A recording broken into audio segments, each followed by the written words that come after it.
Hey, it's 10 o'clock Thursday evening on the East Coast, 7 on the West Coast, and we are the Reformers, and it has been a hell of a week and a hell of a day. So I don't know what tomorrow brings, but we're going to kind of back up. We're going to talk about, well, first thing we're talking about is Kristi Noem. So she was fired today. So this was, I saw this like in real time. So this was my screenshot of which she was fired. And I think what's kind of, I'm going to play a little video. Where are you here? This one, hold on. Wait, hold on. Jake. Yeah. Hold on 1 second. We're not going to listen? Okay, I'm sorry. My control room just says that Kristi Noem is live right now talking in Nashville. I'm sorry to interrupt you.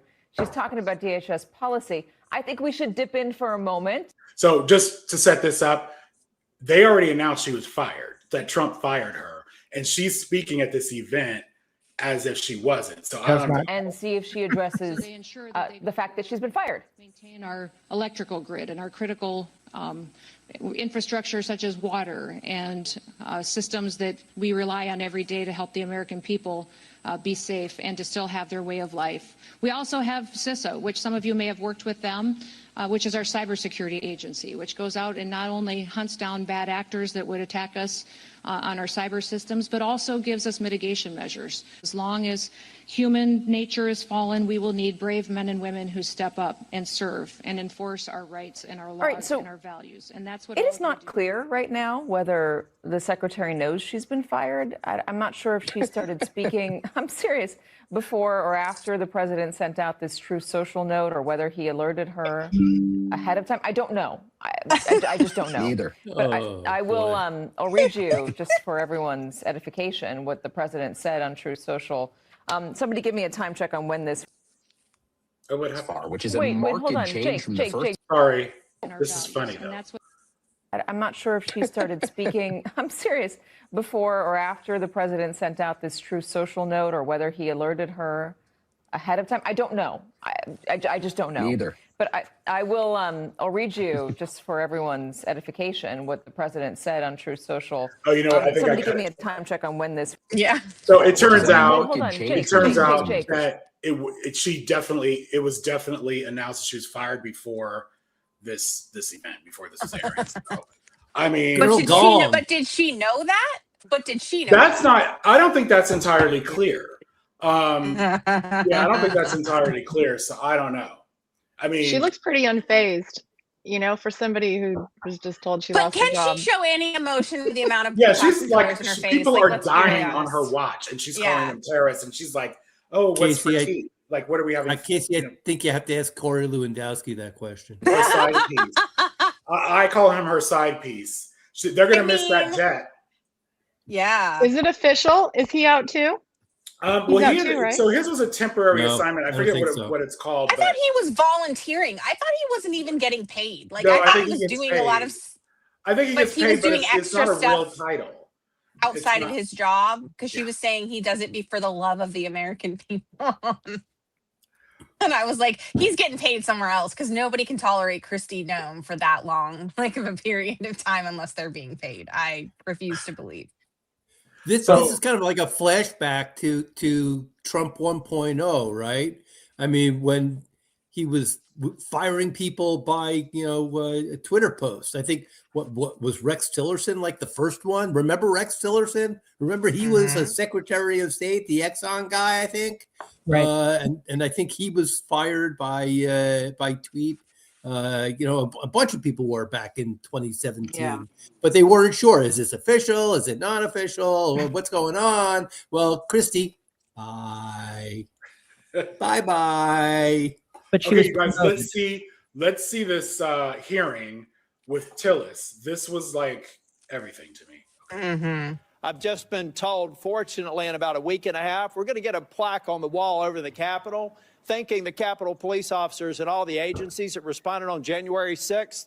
All those thugs have actually been pardoned, and yet we haven't thanked the Capitol police officers for their work here. So when I say I'm unapologetically pro-law enforcement, you can count in every single sworn officer in Homeland Security. So why am I disappointed with Secretary Noem? because we're not going after enough people who did this damage at the expense of running numbers that Stephen Miller wants out of the White House. We just want numbers. We want 1,000 a day, 6,000 a day, 9,000 a day, because numbers matter, right? No, they don't matter. Quality matters, not quantity, quality. And what we've seen is a disaster. Under your leadership, Ms. Noem, a disaster. What we've seen is innocent people getting detained that turn out are American citizens. I could talk about the culture that's been created here with Stephen Miller aiding and abetting. I heard first reports that he was the one that said it was a domestic terrorist situation where 2 people lost their lives in Minneapolis.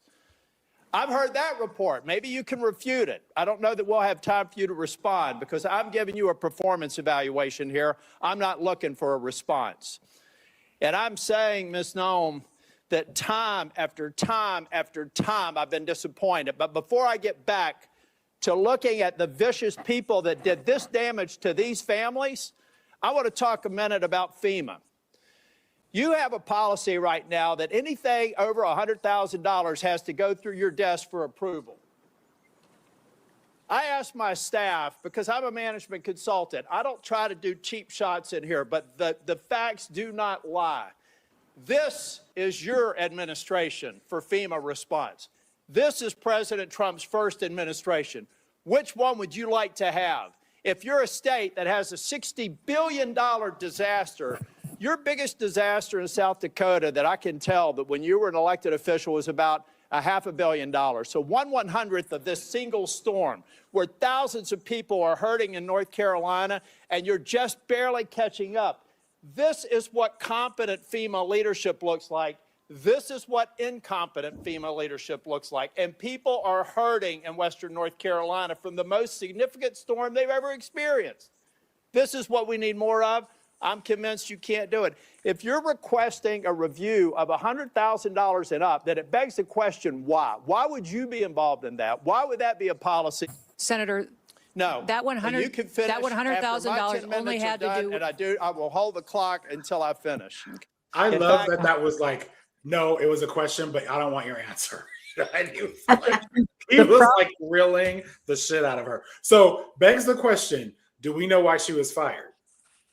Because she answered incorrectly to Senator Kennedy's question about the ad campaign. Yes. Yeah. And that made Trump look bad because she should have just said it was my fault. And she said that he approved it.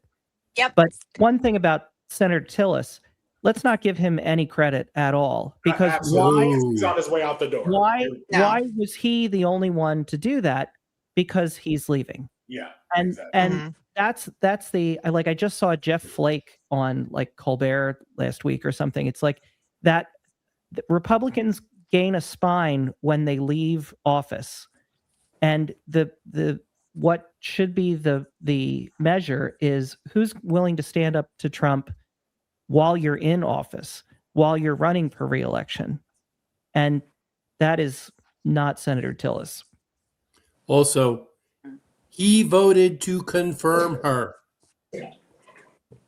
Thank you, Adam. You're always bringing back those confirmations because you know what? That was also a very difficult time. I went through some of the videos today because I was pulling something in to show what Markwayne Mullin had said about Pete Hegseth, and I was like, man, those like 2 or 3 weeks, I think I trauma blocked that whole thing. That was a nightmare. So like at any point, we should be bringing that back up because they all were in on this. Like every single time, especially Bill, what's his face, the Louisiana guy, Bill Cassidy, the doctor RFK. That's like, oh yeah, RFK Jr. And now he's like all upset about it. And I'm like, sir, we had discussions about why you should not put a anti-vax man in as head of the whole health and human services department. That shouldn't need to be said. But anyway, so I don't feel bad for Kristi Noem at all either because she I think is probably going to enjoy her new Shield of America job.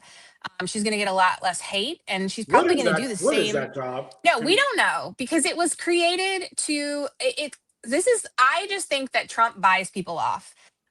Because like, his ego, like Chris said, his ego can't handle stuff like this, right?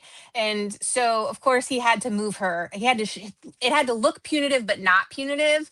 And so this is how he does it. But then he like gives you something in the end, and it's like, oh well, you're gonna have to leave this, but we'll give you this like brand new like envoy ship at this Shields of America thing that we're gonna do here with Latino people.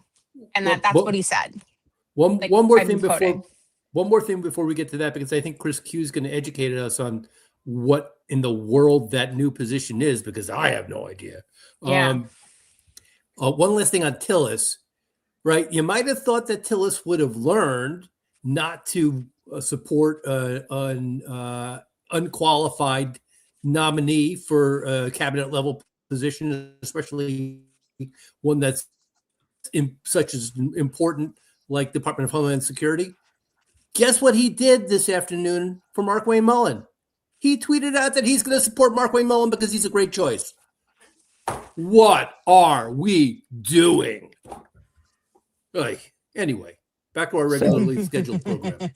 So the promotion to envoy to the Shield of America, it sounds ridiculous, but it could have really devastating consequences. 100%.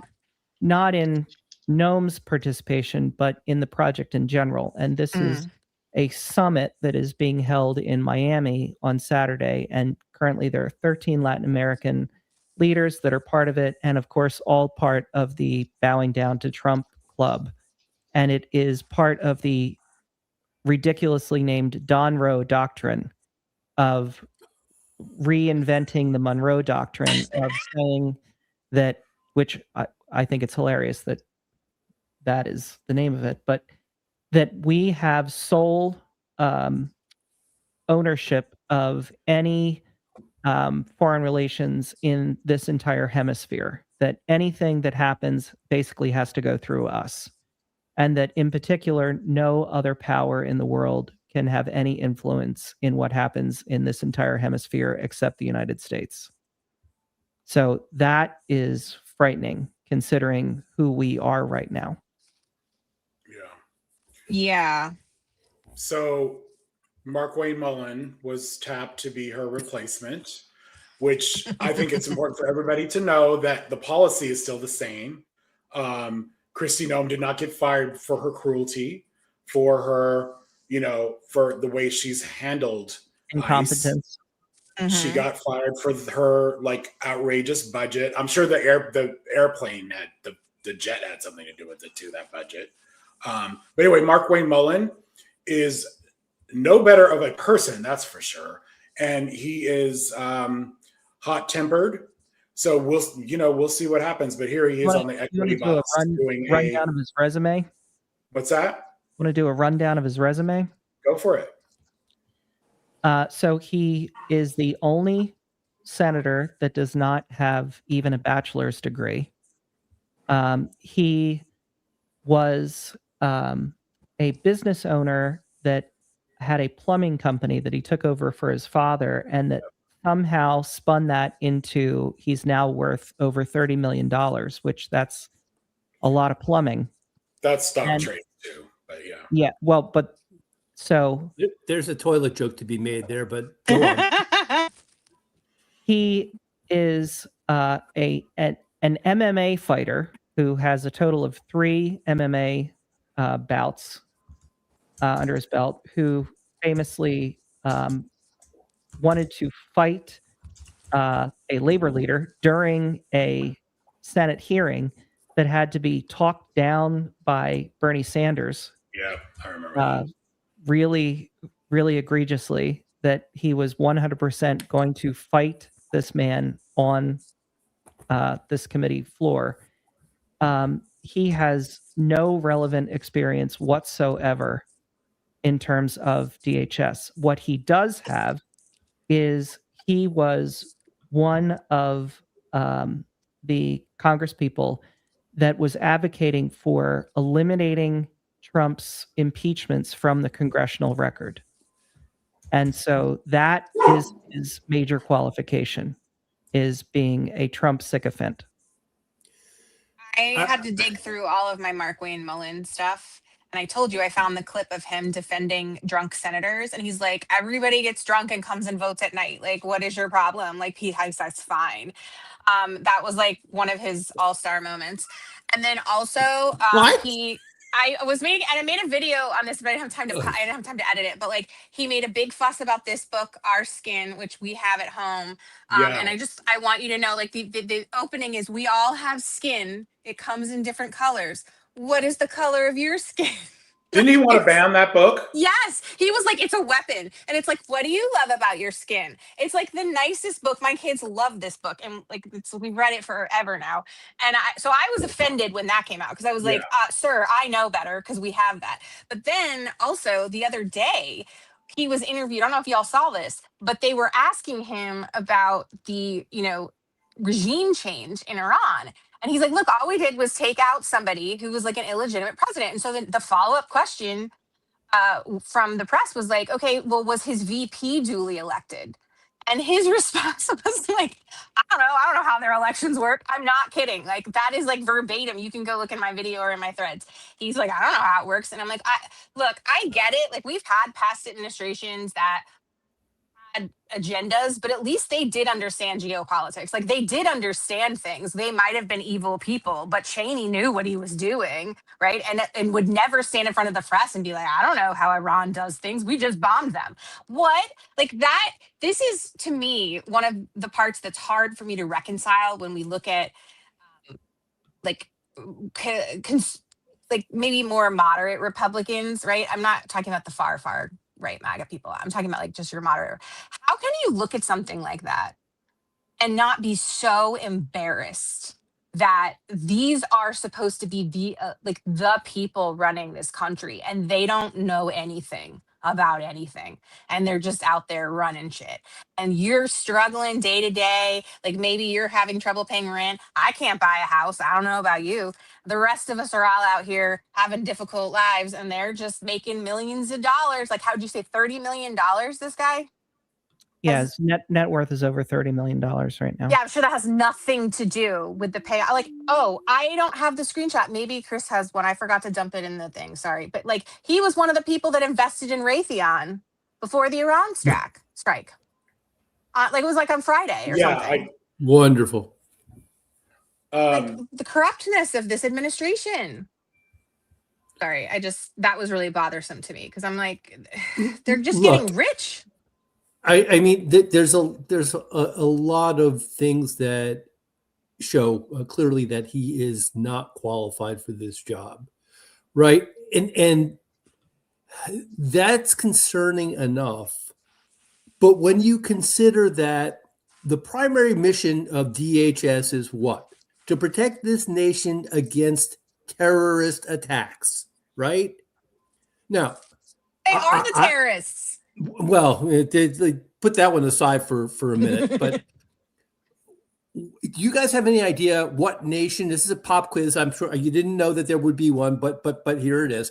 Do you guys know by any chance which nation is purported to be the largest state sponsor of terrorism in the world? Would that be, I don't know, Iran, perhaps? The country where we just attacked them and started a war against them? Oh, it's not a trick question. Okay. No, it is not a trick question. It is not a trick question. It is a very, Casey, you were like, well, is it? I was like, is he going to tell me it's Switzerland? I don't know where I stand. That's right. No. The country that our president just started an illegal war against is the largest sponsor of terrorism in the entire world. And we now have a guy who's supposed to protect us against the attacks, terrorist attacks from that nation, who has no effing clue as to how to do that. Oh, that's not a concern. Anybody else worried about that? I'm not. I feel perfectly fine. What about you guys? I don't even think he knows who the VP was. Like, I don't think he knows anything about it. I don't think he could find it on a map. Like, I'm not entirely sure he knows that Iran and Iraq are two different countries. I'm serious. I'm not, like, it's not even a joke. I'm not 100% sure he does know. You have the January 6th picture there. The unfortunate part about that is, like many Republicans, right after he and several people had said that he had been one of the people to form barricades, that he was actually trying to defend the chamber. He said right after that he, whether this is true or not, witnessed Ashley Babbitt being shot, that he realized that that the Capitol Police were correct, that they did the right thing. You know, in the immediate aftermath, he was saying the right things and he did the right things, and then completely flipped, like so many did. So I think it's important to note this is Markwayne Mullin literally on the House floor. Like, he's hiding. There is actually video of him. Okay, so he was not being brave. He was kind of like waving some security, Capitol Police to the door, but he was not trying to help anybody. He was not. Yeah, that is not a man on the front lines. That is also a man that pushes you in front of exactly. the bullets. And he talks like I think everyone needs to know he is not served in the military, which nothing's wrong with that. But he acts like he did. And that's the thing. So MMA is what he says. You know, I'm an MMA fighter.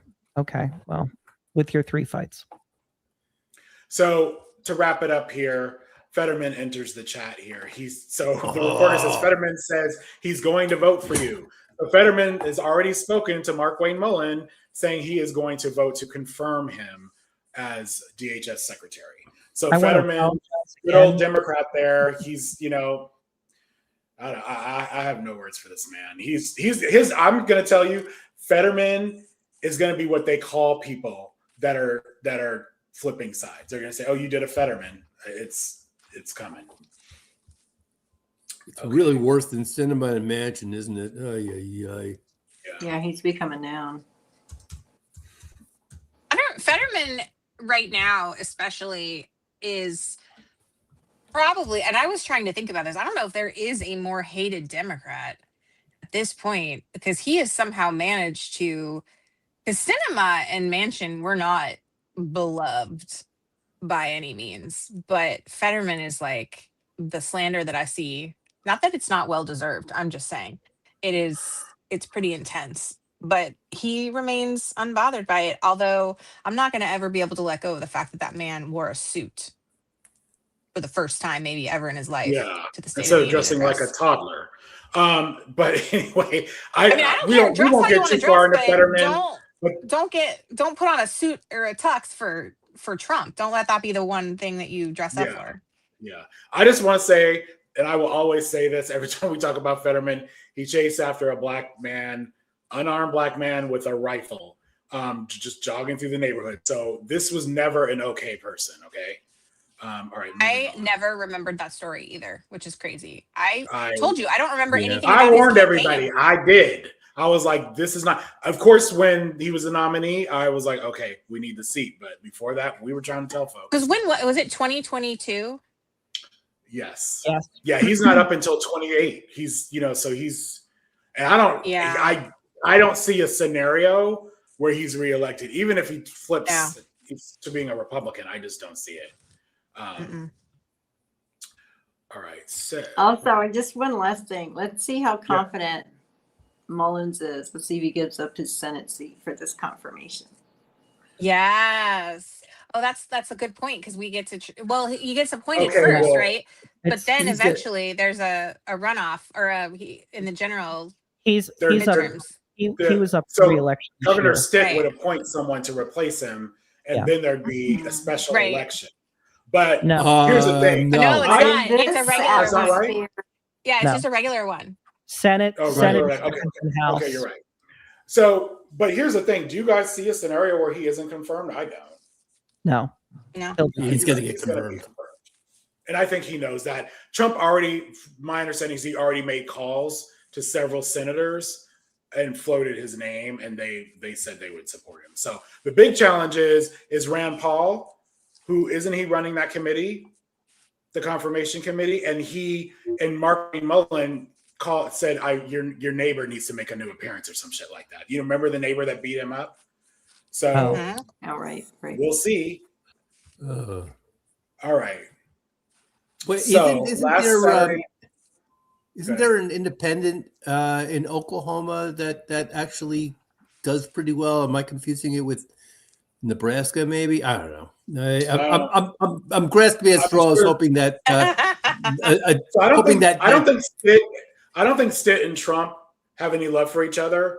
But Stitt will 100% no. Support the Republican. I'm looking forward to the election. Okay, maybe gotcha. I'm grasping at straws and thinking maybe I wouldn't an mind independent if might be Kendra able Horn to win. came back. Kendra Horn could, that'd be nice. Make a nice appearance there. Okay, so you guys, I'm a little. Was it Friday night or Saturday night? It was Friday night going into Saturday. And I would like to point out that I don't understand why we can't have any conflicts at reasonable times in the fucking day. Because it is always when most East Coasters are probably in bed, but it's always when I'm just about, because I'm I'm not an early to go to bed person. I'm a late night person. But I was like, I'm going to be in bed before 2 a.m. I'm going to be asleep. And then sure enough, it's like 1:40 or something like that, and that's like this. We start to hear the rumbling, and I'm like, you got to be you have to be. I was on the West Coast, and I fell asleep early, but I woke up to take a piss.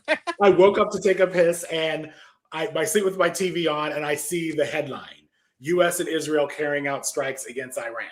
And then that was it. I never went back to sleep. I can't remember what I sent you, but I started posting. I think I just said, for fuck's sake. Like, I think I just sent a link. And Lisa and I were DMing each other. It was. Yeah, I had insomnia, and I happened to see Chris's post, and I was like, oh, shit, we're at war with Iran. And he was a person. That's right. You and I were chatting too, Lisa. That was the same night we were Nobody talking. could sleep that night. Chris was informing all of us.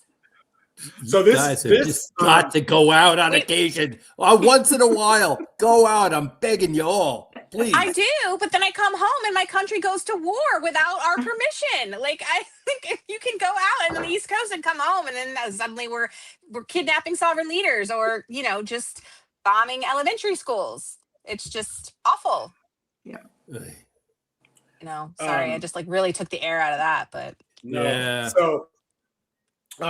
This is Donald Trump's post. I'm sorry it's so small, but I'm going to read it.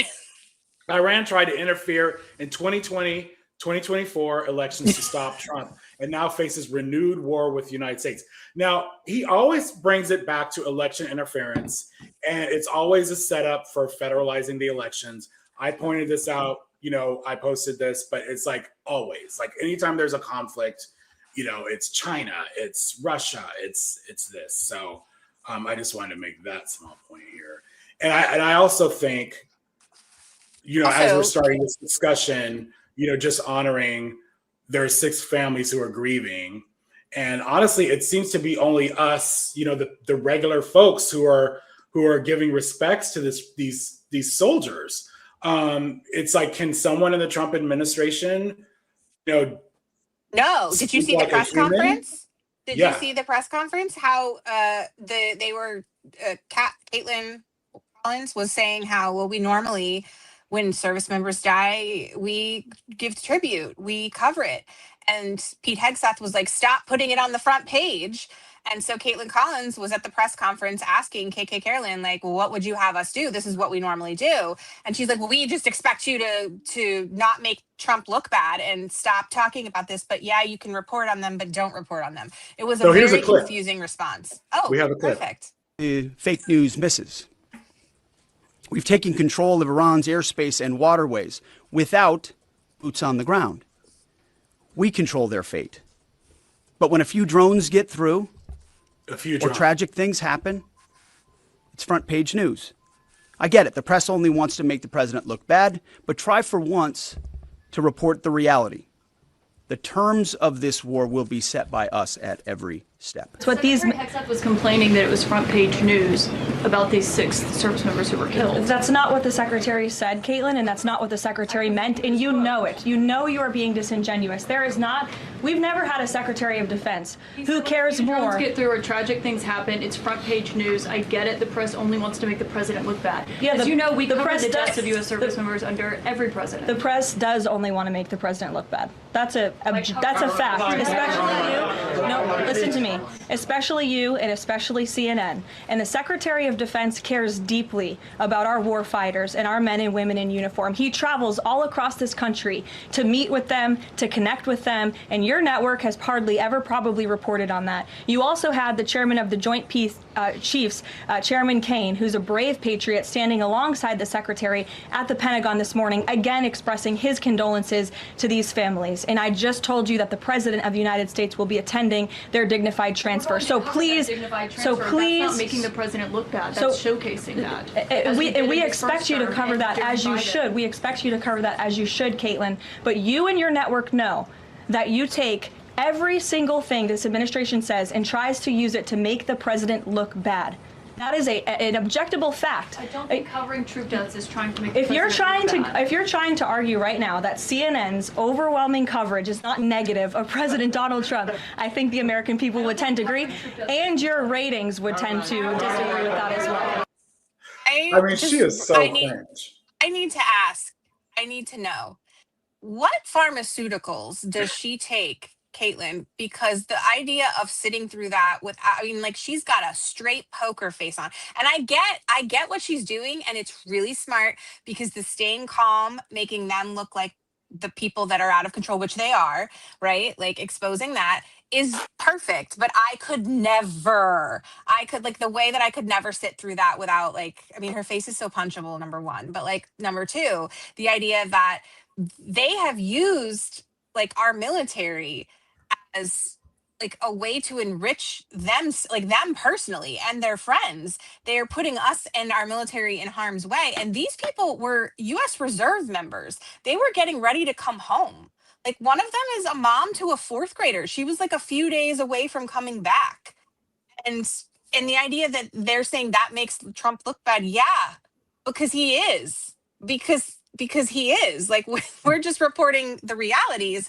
And Chris talked about this with me, how every single member of the Trump administration has been trained to speak like this, with this kind of entitlement of how dare you question us, when that's literally your fucking job. You are the press secretary. We show up and ask you questions. But she has this constant, and it's not just her, but it's like every member of the administration. Watch them, and they turn it around, and they patronize you. They treat you like a child, but also they're abusive. So it's like this weird, like, dissonance and cadence. Though I don't know if anybody else, I know some of you are nodding your heads, but I don't know if anybody else out there that's watching this notices that. But I really do wonder if they just took them on a retreat and taught them all how to talk this way. I think they're emulating Trump. I think Trump speaks this way, but we're used to it. And then he has Trump still manages. I mean, this is not, me liking Trump, but he still he has charm sometimes. She has no charm. She has no bedside manner ever. She's just, and a lot of them, like Hegseth is that way. It's always like a condescending, statement. And I feel like their method is like, the louder I say it, the more forceful I say it. And they all say the most transparent, administration, the most transparent president. Pete Hegseth cares more than any other, secretary or defense secretary. They always use these crazy, like, lies that, like, well, to be fair, it has worked, because they repeat it over and over and over. And I sent a video out today. I think I sent it to you too. That was a study that had been conducted that showed that people who watch Fox News, absolutely their views change. And then when you have them watch CNN or another channel for a month, their views start to change. They don't become liberal, but they change, like, their feelings, conspiracy feelings about, like, mail-in voting. But then after a month, if they switch back to Fox News, they begin to absorb all that fear and they switch back to their views. So it's absolutely the way that these people speak to them is impacting how these cultists, like how these Republicans, like, latch on to their message. So I think they know it works, and that's why they just keep doing it. Yeah, they're like, if we just keep screaming it, people will believe it. Also, these people in the cabinet, they're speaking directly out and doing all these horrible things. They have nothing left to lose. If Trump goes down, they go down.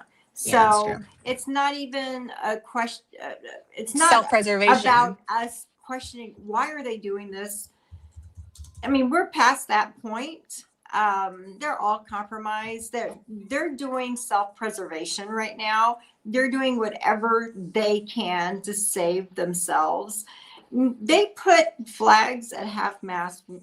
I mean, within hours of Charlie Kirk dying. We just lost American service members. This is my father. This is my brother. This is my sister. My family is full of military veterans. I'm the only one of 4 siblings that did not go into the military.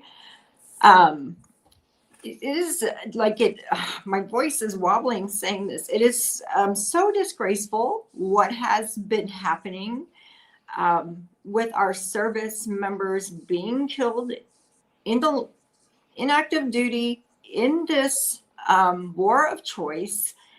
No respect given to them, no answers given to the American people, why any of this is happening. The atrocity that happened to a Marine veteran in chambers where a sitting senator broke his hand along with Capitol Police, and even possibly worse than that, were the 4-star generals sitting in that room with their backs turned to this Marine, and a woman screaming out, "What is wrong with you? You're robots, you're robots. Why won't you turn around and face this man? This man's arm was just broken." And none of them would. Rows of military generals, sheep at this point, that would not turn around to see this Marine whose arm was just broken. They would not face him.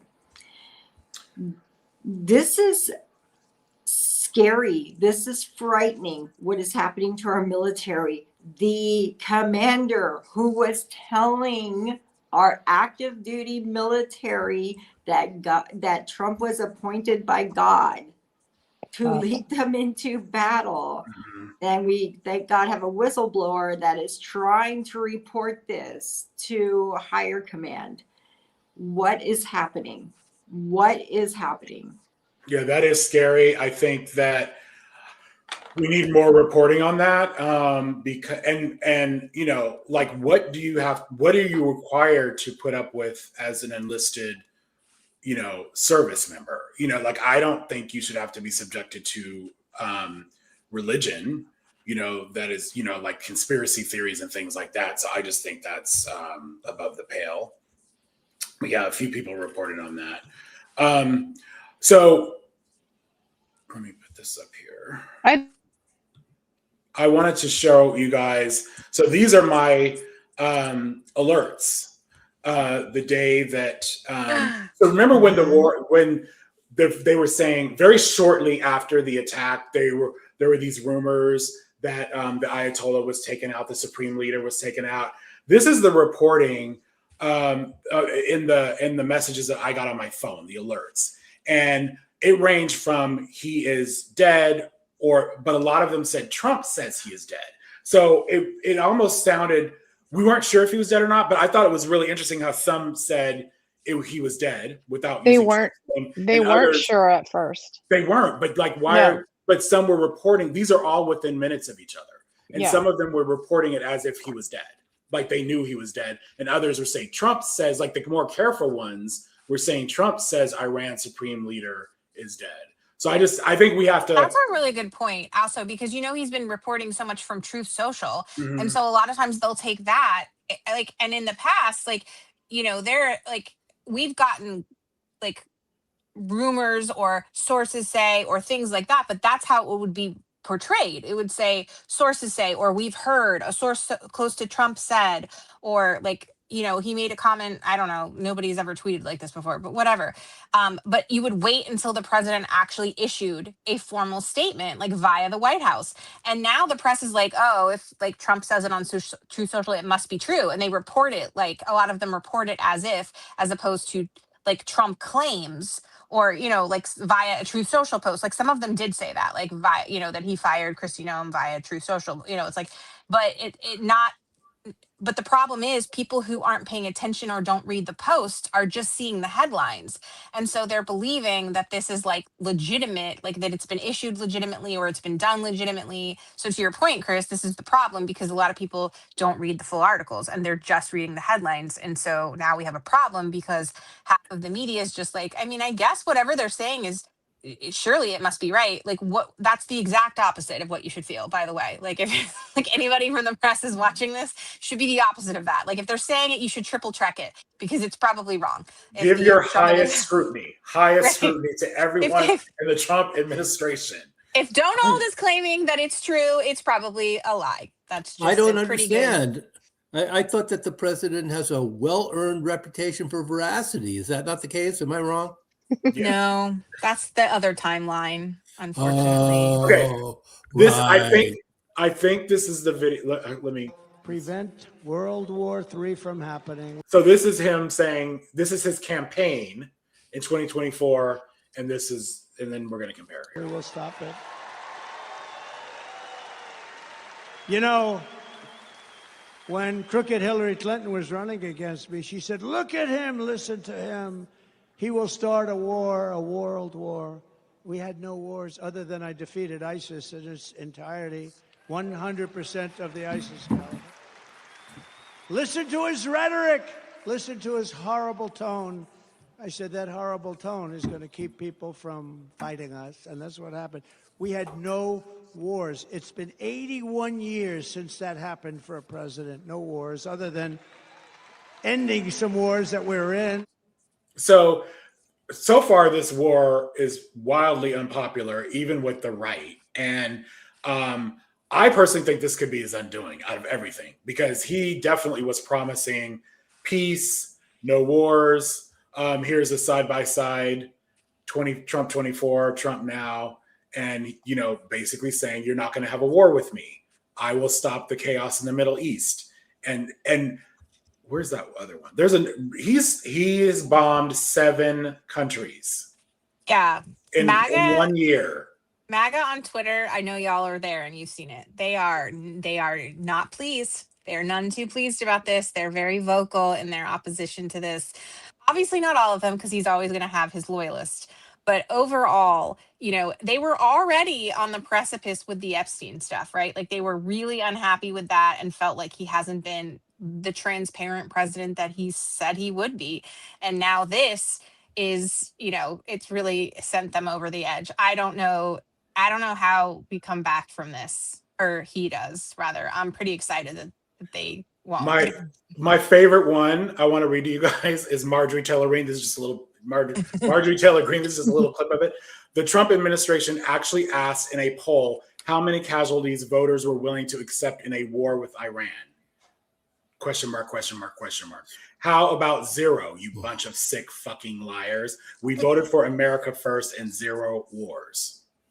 Now, I know they're not friends right now, but say what you will about her, and I don't like her and I don't trust her, but I am enjoying the fact that she is like out of fucks. She's just like, I'm out of Congress. I don't care. That part of what we're seeing right now. Tucker Carlson, the decision to attack Iran is absolutely disgusting and evil.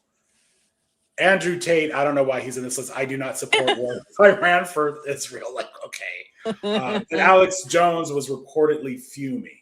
So these are like, you know, media figures on the right that people listen to. They have a big reach.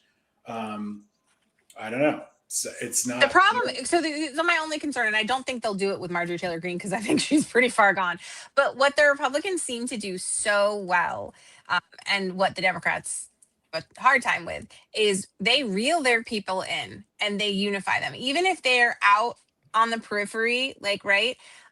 This is why people can be completely in opposition to legislation, then all of a sudden 2 days later they're voting for it. This happens all the time where we hear them being outspoken. Now, I don't think that's the case with this, and also with the Epstein. Like, I see where they've done some spinning with that, because I've seen some people move back over and say, like, why won't you guys let it go? It's obviously a hoax, you know, that kind of stuff. But for the most part, they're still pretty amped about this. But that's what I look for, right? Is I'm like, that's where I'm a little cautious because the Republicans have a history of finding a way to unify and getting all their people on the same page. I don't know how they would do that with this war in Iran, but maybe they'd say that the Epstein files are there, so they had to go in and like, you know what I mean? Like that might be the next like, oh, we had to go to sort things out. We had to go do this. Sorry. Well, it's going to be real interesting the higher the gas prices climb, right? Yeah. I mean, last I checked, they were up about 22 cents this week. Well, Trump's combating that by saying that we're going to have oil flowing from Venezuela real soon. That's his promise, real soon. It's right there with the healthcare plan. Like, I'm sure both of those 2 weeks, things. right? Yes, it's coming. Longest 2 weeks, and has the Earth's rotation around the sun slowed down to a grinding halt, where the 2 weeks takes what used to be 10 years going around? Careful, I mean, it does. You're talking science. It does feel like hell. I don't know. But that's him saying that, I think, is a reflection of what you're saying. And see, this is why Republicans are already anticipating how it's going to be so unpopular when gas prices rise. So they're already putting little feelers and little promises out there of, oh, don't worry, the Venezuela stuff's coming. See, that's why we went in there, so we could get some oil. So don't worry, we're gonna help you with your gas prices. Sorry your groceries are so high, but we're gonna address that. Just wait. Hey, farmers, we got you. Just hold on, and I don't know how long they think that's going to last, but that's their plan at this point. You mean the farmers whose businesses they've completely crushed by destroying their markets pretty much everywhere and, giving money to Argentina? Yep. By the way, how's that deal with China coming on that China was supposed to purchase X amount of soybeans? Yeah, I don't think we're going to hear much about that either. Also, kind of like the healthcare plan. This war was to make money. I mean, I agree with a lot of people in that, it's serving as a deflection, right? I don't think that the main motivation was to distract from things, but I think that it helps their cause in cases of the Epstein temporarily, because it's something else to look at. It's like shiny object. Look at this. I don't think it's going to unify us as it has in times past, because we weren't attacked, because nothing happened to provoke it. They're going to try to backpedal and suggest or claim and fearmonger the way that they always do. But I think for the most part, people are because we've gone through things like 9/11, that they can't do that effectively enough to make us see this as a warranted war. It looks like an overreach of power. And then as we continue to talk about these people that are making money, like the poly market bets that people are clearly using insider knowledge to make money from this, it's just more of the us versus them. It's just more of the 1% and the elites making money, and us out here struggling. And I don't see how Republicans, I don't see how they sell that, and I don't see why people would buy it, is my point. I agree. So this is all to say, I agree with you, Adam, especially as the gas prices go. That might just be it. We're done, and we're done. Well, also remember, gas prices are going to go up. That means the price of everything else is going to go up as well. 100%. Well, and also, will we lose any more military members? Because service members are all, but that's also a non-negotiable for people. People do not, it's the same with immigration. When they see people tearing families apart, people don't like seeing that. When you see soldiers coming back in caskets, people don't. Everybody knows somebody that's in the military or has served in the military, has a connection to someone that's served in the military, and you just don't mess with them. He's done this before. This isn't the first time. And also, Republicans have done this. Remember when Tommy Tuberville withheld the Senate confirmations? And that was a year or something. That was a long time that people couldn't PCS. That was crazy. So this branding, that Department of War, which isn't a real department, but it's the Pentagon, Operation Epic Fury. Are they still calling it that? Because that came out the same day. It was like so they obviously were ready. The Epstein files. It's insane. It's like high school incels are running our country. Because who else would effing name something like this? I saw that and I was like, you have to be kidding me. So Adam mentioned gas. Are on the move again with WTI. That's the U.S. benchmark just now hitting $81 per barrel for the first time since 2024, as traffic in the Strait of Hormuz is at an all but standstill. And that means that consumers can expect even higher gasoline prices on the horizon. RBOB, which is gasoline futures, is rising even faster than underlying crude, which we see in the gasoline crack spread, which is the differential between the price of oil and the price of petroleum products. Now, prices at the pump have shot up really quickly because there was some catching up to do between the wholesale and pump prices even prior to the weekend. And now, if Brent should hit $100 per barrel, which is a number that many Wall Street analysts say is certainly a possibility, Patrick DeHaan of Gas Buddy puts the national average at $3.65. Now, it's also important here to watch diesel. It's often called the workhorse of the economy since it powers trucks and trains, meaning it's essentially a tax on consumers. And even though the U.S. is the largest oil producer, a lot of that is what's known as light crude. But for some of our diesel, we need heavy crude, which can come from the Middle East. So the disruption in the Strait is also impacting prices here. And as you noted, Chris, this is becoming a big headache ahead of the midterm elections. Gas prices is something that everyone is hyper aware of. So, by the way, they should stop fat shaming the crude. Stop fat shaming the crude. Listen, a couple of days during his State of the Union, or every time he speaks, he talks about cheap gas. Gas is going cheaper. And that talking point is poof, gone. At least for the foreseeable future. And also his timing on the war has evolved. Remember, it was 1 week. Now it's 4 weeks. Raise your hand if you really believe it's going to be 4 weeks. Like, honestly, it's not. It's I say a better part of a year at minimum. It could they already upped that to 8 weeks. Huh? They already upped that to 8 weeks. It's not going to be 8 weeks. No. I mean, have you seen the videos of the underground, ginormous cave systems? I mean, Iran has thousands of drones.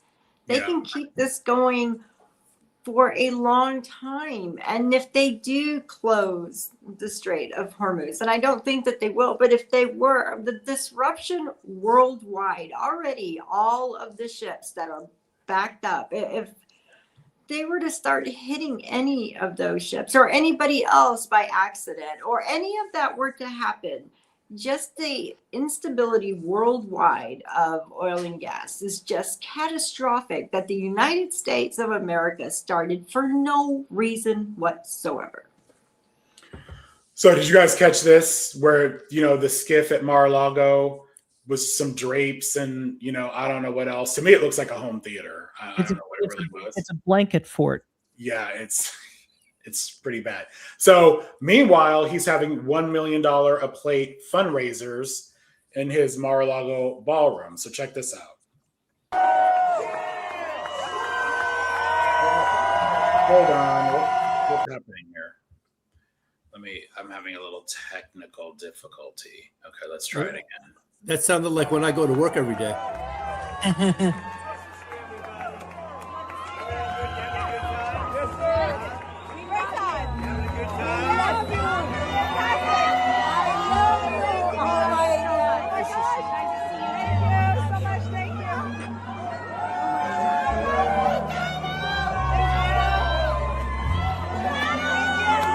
So gross.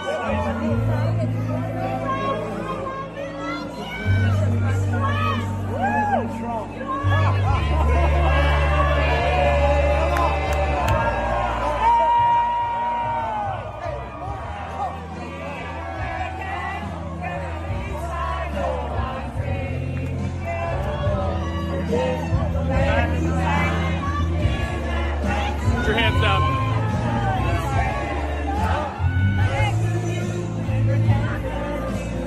I'm gonna push you. You're gonna push one down. Just one down.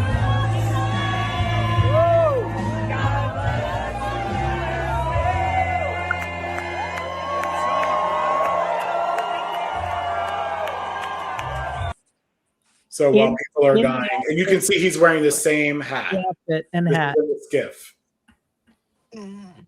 He gave his speech, right? He gave his speech after this or before this, who knows? And then he went back into the party.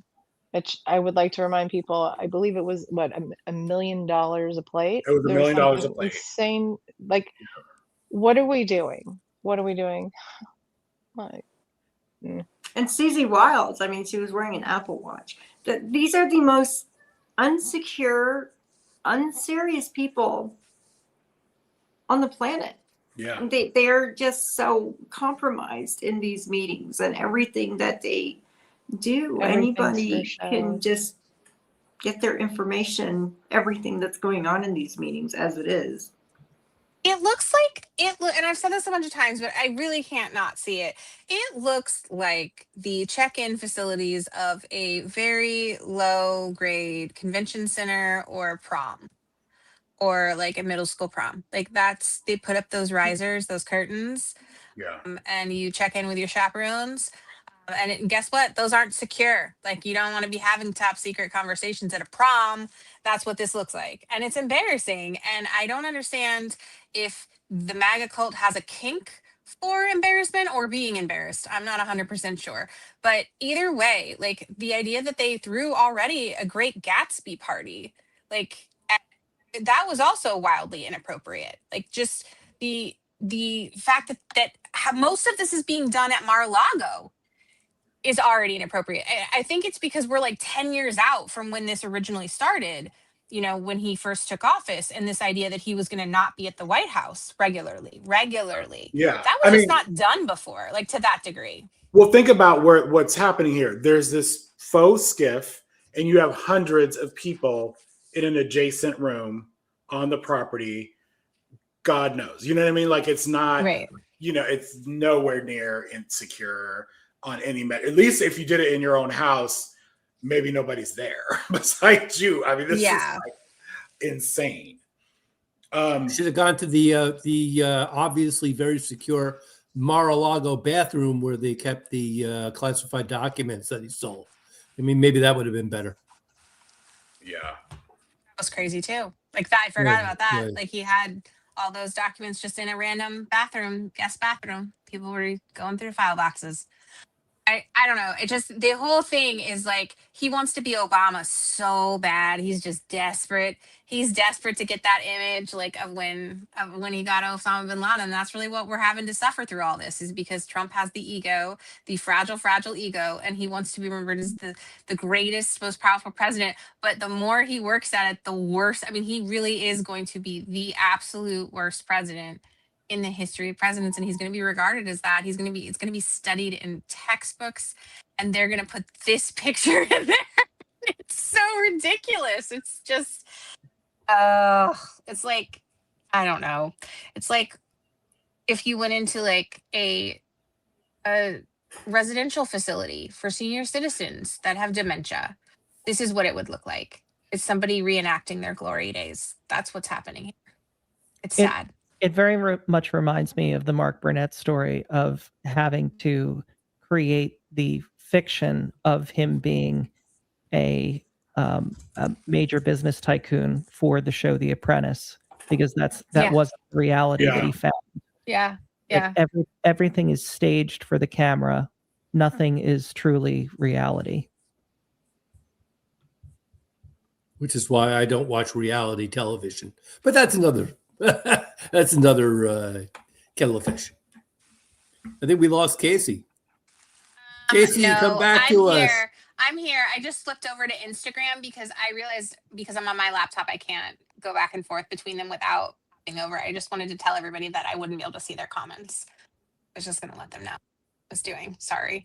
Everybody on Instagram, if you're watching, hi, I can't, you have to come to YouTube for me to see the comments now. Normally I would, but my laptop I've done something to it that is rare, apparently, per the Apple service people, because it's been there 3 times now. I don't know what's wrong with it. But much more than the optics of this is the substance of it, that there is a reason why the United States has not engaged in a war with Iran, or any Western powers engaged in a war with Iran for all these years. And the just overconfident bravado of them to think that this is going to work out well for them, and the strategic nightmare that this is going to become, as you have now taken this country and put it on its back foot where it has nothing to lose. Already, Iran has targeted 11 countries in retaliation. And what is to stop them from doing absolutely anything at this point? They truly have absolutely nothing to lose. And it's not truly a war. I think characterizing it that way is not appropriate. It is, and this is not in defense of the Iranian regime. The two things can be true at once. They can be horrible, and we can also have illegally attacked them for no reason whatsoever in violation of the entire world order that we established post World War II.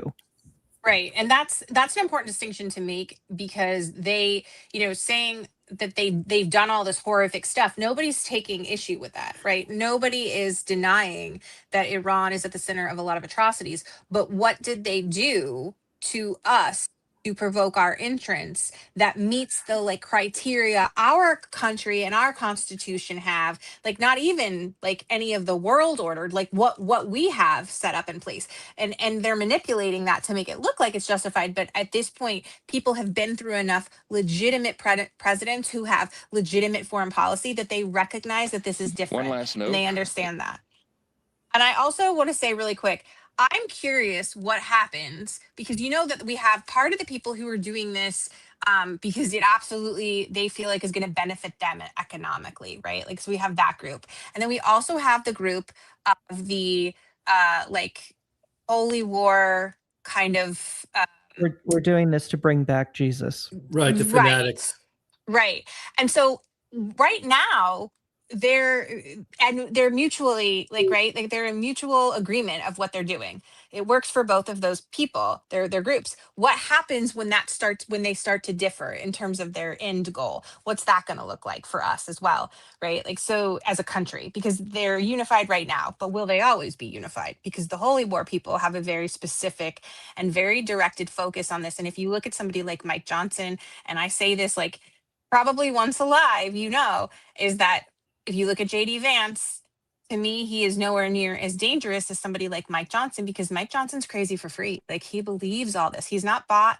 This is a part of his faith and his religion that he's made up. I don't know, because he's reading some kind of different Christian Bible than I am. And they're going to bring about end times. This is what they're going to do. So he's not in service really to Trump as so much as Trump is a vessel for him to get to where he wants to be. And when that no longer serves him and their people, what does that look like? I'm just curious. I feel like they're not always going to be aligned. Mike Huckabee, another adherent to this philosophy, who is the ambassador to Israel. Yes. Just wonderful thinking about that. How a man that basically is hoping for the destruction of Israel because he wants to bring about the second coming. The second coming, yeah. Yeah, so, and funny, somebody on Threads was like, it's really weird to me that they're so in a rush to bring up about the end of times. Don't they know they're going to be roasting in hell? And I was like, that's actually they're just racing to get into purgatory or hell, depending on what your faith is. So, there hasn't been any coherent message on or strategy on why we went to war with Iran. And I do call it a war because we are attacking another country and they're attacking other countries as well. But 20 years, maybe longer, that Iran cannot have a nuclear weapon. I've been saying it for a long time. And I think they were a few weeks away from having one. That is simply not true. The administration has presented no evidence to back up their claims of an imminent threat, not the missiles and certainly not the nuclear weapon. We have a very good idea of what Iran has, and the IAEA, the International Atomic Energy Agency, has helped certify that. And we know how much uranium they have, in particular, how much 60% enriched uranium they have. And that's the stuff they would use to make a bomb, the core of a bomb. They could take some of that material, put it back into centrifuges, wouldn't take that many, a couple of hundred centrifuges, and in about a week or two, they could have enough material for a nuclear bomb. And people often confuse this, a material for a bomb and a bomb. But the material is the hardest part of making a bomb, but it's just the first step. Then you have to turn that enriched uranium, 90% enriched uranium, into a metal. You have to shape it into the components of the bomb. You have to assemble the bomb. You have to have a bomb design. Iran probably has that. They probably got it from A.Q. Khan of Pakistan. And then you have to test that weapon. And that's a necessary step. For example, North Korea, their first nuclear test was a fizzle, didn't work. They had to test it again. And then you'd have a crude bomb. If you want to put it on a warhead, that's months more of work. But all of that just to make a bomb would take several months of work, even if they were doing it in parallel with their enrichment process. So 2 weeks, no way. I also think that's a really good point, the comparison to North Korea. You know how they did, manufacture a nuclear warhead. They were testing rockets and all this stuff like way before. There were a lot of signs, and it was making the news like nightly. And Iran not so much. So, and I thought we were supposed to have destroyed their capabilities a few months ago, according to Donald Trump himself. So, but I think Lisa's right on this though. Like the problem is like desperation is going to outplay weapons. Like at some point, like, right. Like, cause we understand that like, they don't have all the highest tech stuff, right? Like we've put gazillions of dollars into our military, the detriment of our schools. And so this, like, we know that, but at some point, like, what have we learned even in like biblical stories, right? Like, it's not always about who's got the most strength. It's about the people that have the most like passion or the like, whatever. And like, not again, I'm not defending it or like glorifying it, but like they're pissed. Like they're not like, it's not like us in what's happening here where we're a country divided and like they're fighting for their lives. Like, and that leads to desperation, and desperate people do things that you can't always anticipate or fight off. And in the long history of us creating our own supervillains, who started Iran's nuclear program? Oh my God. No. We did. We started it under Eisenhower in the Look, that's the only part that's positive about this is that like every time something like this happens, it opens we started their nuclear program.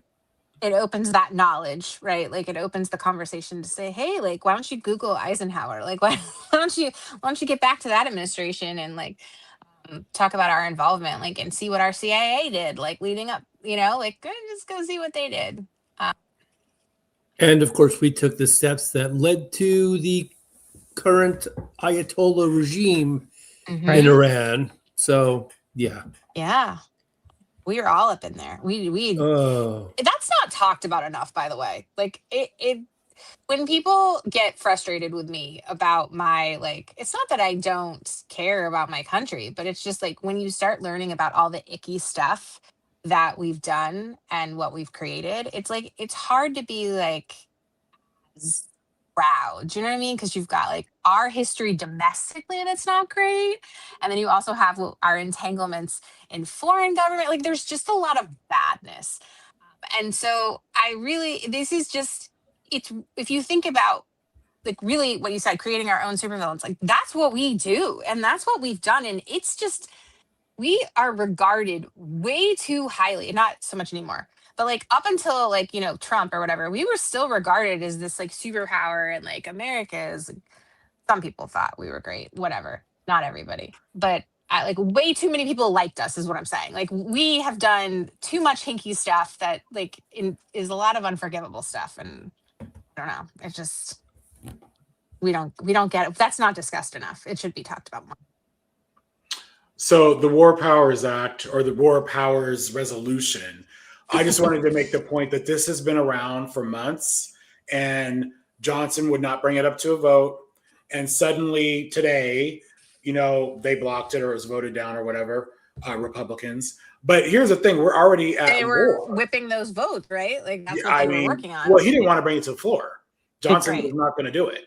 And here we are, we're already at war, so it's too late. So That's what I'm saying. Don't we think that he brought it to the floor because he finally knew that they could securely defeat it? Oh, they had the votes. It was 219, 212, and 4 Democrats voted with the Republicans. So were those Republicans to stay? Because I think 2 Republicans voted with the Democrats.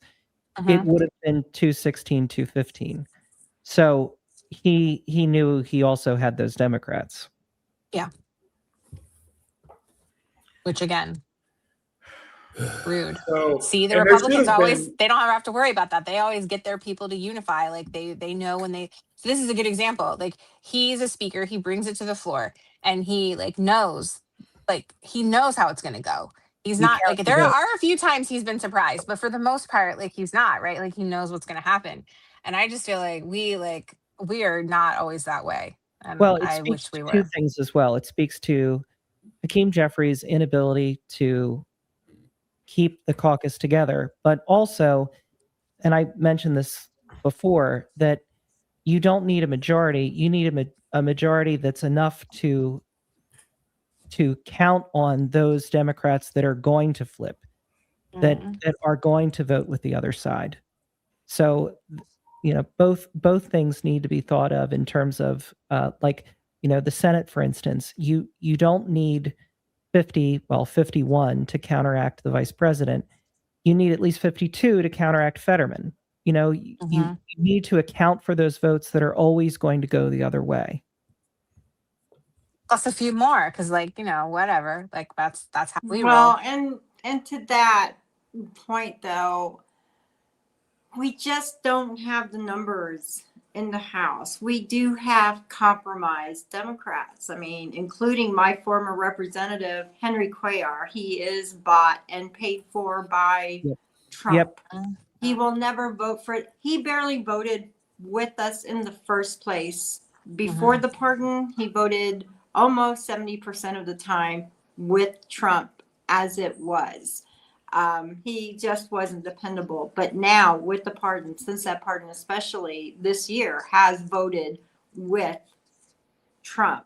And before that, he voted for his confirmations, but he voted against, was the one Democrat voting for it to advance to the Senate. And with this, he's just a lost cause. So subtle. Yeah, I mean, but that is what happened, and that is what will happen. He has proven historically, and somehow this man just won his primary. This is where I take issue, and I know this doesn't really matter because I agree with Chris that this has already happened. I still feel like the lack of unity is a problem, and it's going to be a bigger issue later on. So it's it's worth that we mention it real quick. But I take issue with the party not excommunicating these people because that's what I was saying. That's got to be done, and that's got to come from the top up. Right, we can only do so much in terms of putting candidates forward to primaries, but if you have an incumbent that they have an advantage. They have an advantage in fundraising. They have an advantage in staffing, everything. Their ground game, they've done it before. And if the party said you can't run, we're not going to support you, we're going to publicly excommunicate you, you have to be an independent, that would go a long way to help elevate some other candidates. I don't know why we're not doing that. The tiniest of tiny baby steps forward this time is that leadership did not endorse Cuellar. That the tiniest of baby steps, the tiniest, because that's always happened before. Yeah, that's some progress. Right now, that has to be the next step because they cannot count on his vote. So they cannot whip the caucus together. We have to turn out the vote this year to flip the House, to flip the Senate, because it's just not going to happen otherwise to get the caucus together. Yeah, and like I said before, the problem is history is not going to remember that he was bought by Trump. History is just going to remember that the Democrats couldn't pass legislation, and it's going to look like we were an inept party as opposed to having a bunch of Republicans on board with us. Yeah. So let's listen to what Chris Murphy had to say. I think it was yesterday. room that there are going to be more Americans that are going to die, that they are not in the short run going to be able to stop these drones that are going to continue to fly into the Middle East. We have to have a debate in the United States Senate on an authorization of military force. It will likely fail. It will likely fail, and we shouldn't be voting to proceed to other pieces of legislation until we get a debate on this deeply unpopular, immoral, and illegal war with Iran. And so they should have been, this should have been, at least with the War Powers Resolution, there should have been some debate, right? It should have been discussed, talk about, whatever. And once again, I wish Chris Murphy were minority leader in the Senate, because he always seems to say the right things and he's always out front. And Schumer, that should have been Schumer. It was incredibly important to have the vote in both chambers, though, to get people on record. That will benefit us, unfortunately, long 10 years down the road. Yeah.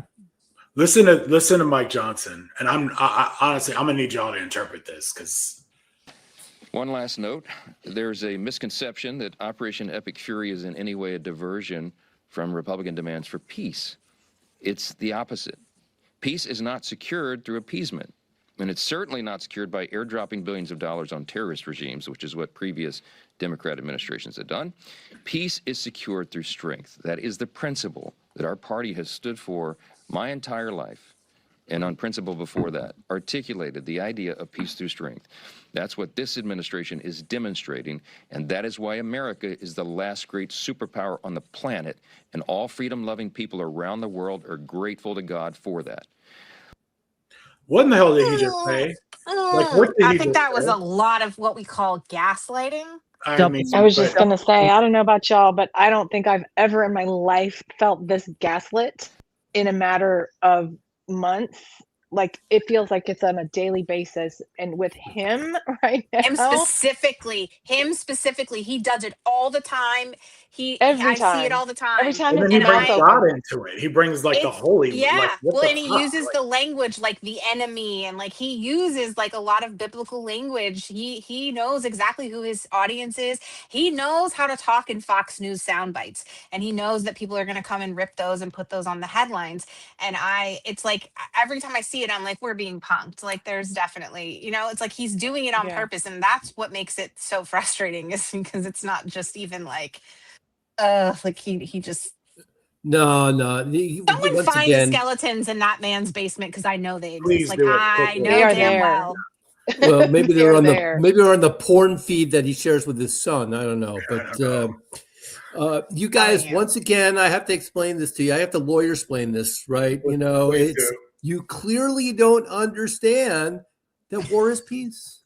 War is peace. It really is like lawyer speak. That's exactly what it is. If we kill everybody on the planet, there will be peace.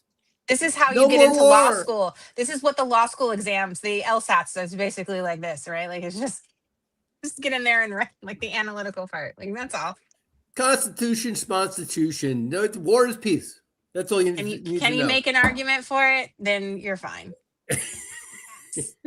Good job. Oh my God. It is truly, truly frightening. And these people have actually, it's not just him. A number of them have come forward with this, well, this is a foray into peace, a preemptive strike to create peace. I don't know what the hell they're calling it. Because he doesn't look like he's making money from this. And I understand that surely he has money somewhere.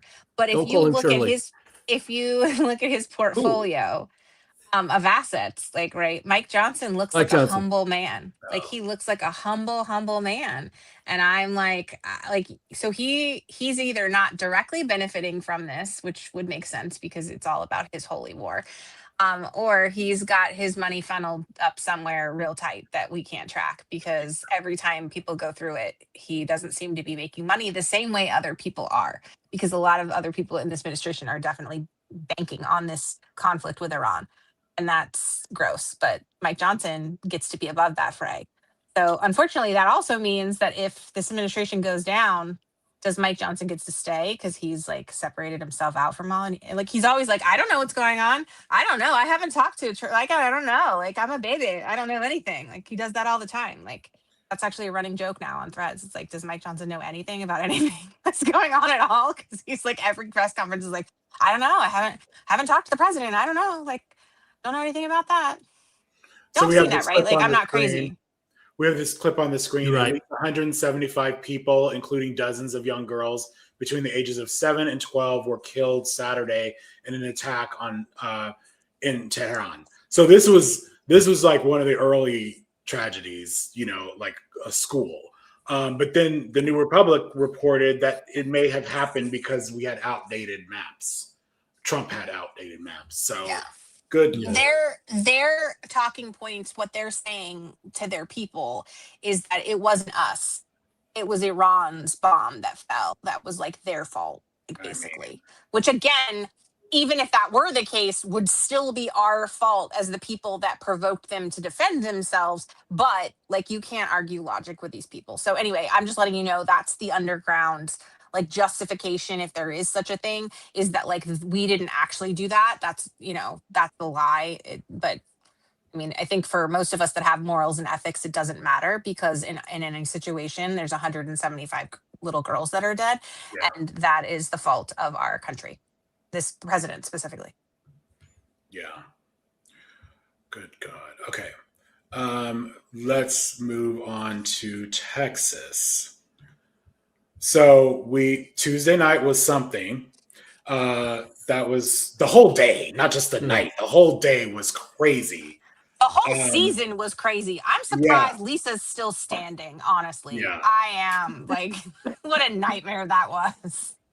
So the world, or at least the United States, was watching the Senate race. Tallarico won, but this was everything that led up to this was just.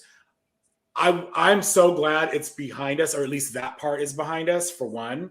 And there's a lot of things we can talk about, but like the day of the election where, you know, they changed the polling places. Lisa, why don't you're so everybody, Lisa, our co-host here, is from Texas. So she can give us more information here. Mm-hmm. Tell us. Okay.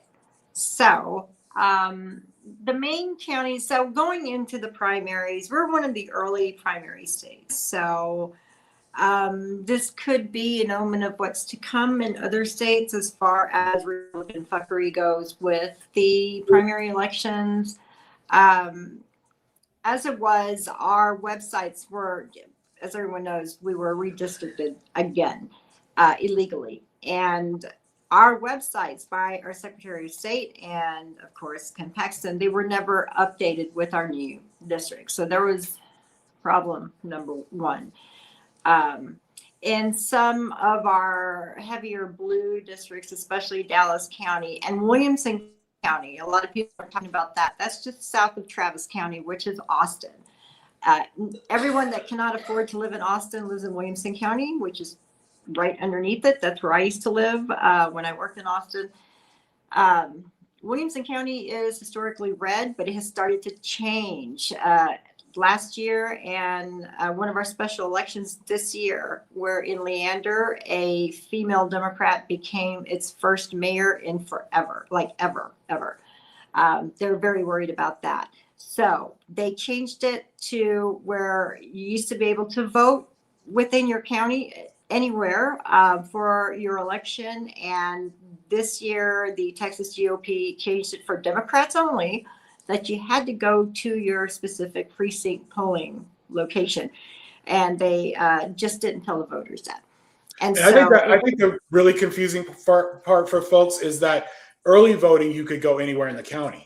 And it was just that day. All of a sudden, it was just election day. Yeah. So you had to go to your precinct and a lot. And then there are people. Let me show a clip here. What is election day without a bit of drama, right? You know what? In Texas, yes. Yes. So we got to talk about it. Earlier today in Dallas County, we got reports that there were some issues at polling places. A local judge got involved, saying polling locations were open till 9.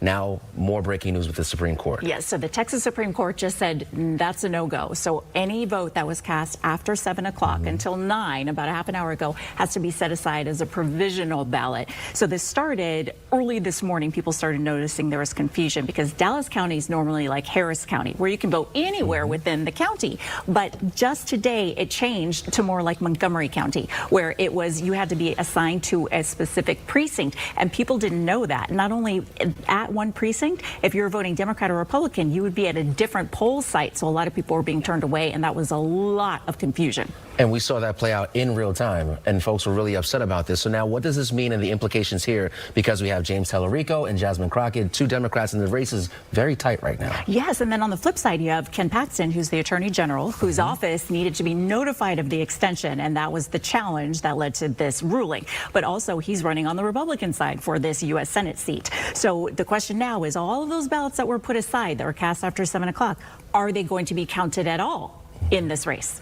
That is going to be what we are watching. So how crazy is it that Ken Paxton, who is on the ballot, is the Attorney General, and he put his thumb on the scale with the courts? Like, basically, because the courts had ruled earlier that you could, if you were, the polls would stay open later, because of all the confusion. And I want to play one other short clip here.